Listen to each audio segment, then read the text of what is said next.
Assalomu alaykum. Bu videoda siz bilan o'renchi numarasi va shifra nima ekanligini, qanday qilib uni olish va undan foydalanish mumkinligini ko'rib chiqamiz. O'renchi numarasi, ya'ni o'quvchi raqami. Anadolu universiteti talabalariga maxsus raqam beriladi va bu o'renchi numarasi deb nomlanadi. O'renchi numarasi sizning shaxsiy ma'lumotlaringiz asosida yaratiladi. Universitetning masofaviy ta'lim platformasi, ya'ni e-kampusga imtihonlar va boshqa ma'lumotlarni kuzatish mumkin bo'lgan tizimlarga kirish uchun ishlatiladi.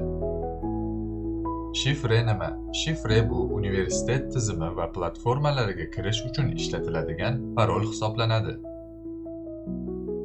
O'renchi numarasi va shifra qanday olinadi?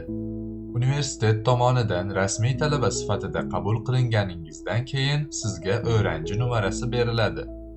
Shifra esa elektron pochta manzilingizga PDF hujjat shaklida yuboriladi. Bu vaqtinchalik parol hisoblanadi. Siz undan foydalanib, keyinchalik o'zingiz yoki mas'ullar ko'magi bilan yangi parol o'rnatishingiz mumkin. Shifra esdan chiqib qolsa, qanday tiklash mumkin?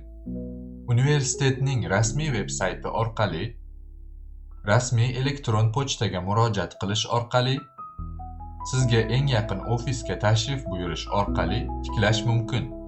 Qoida va tavsiyalar. Sizga tegishli bo'lgan o'renchi raqami va parolingizni xavfsiz saqlang.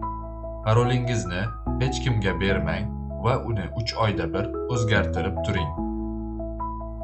Shunday qilib, siz universitetning barcha tizimlaridan xavfsiz va samarali shaklda foydalanishingiz mumkin. Bu video sizga foydali bo'ldi deb umid qilaman.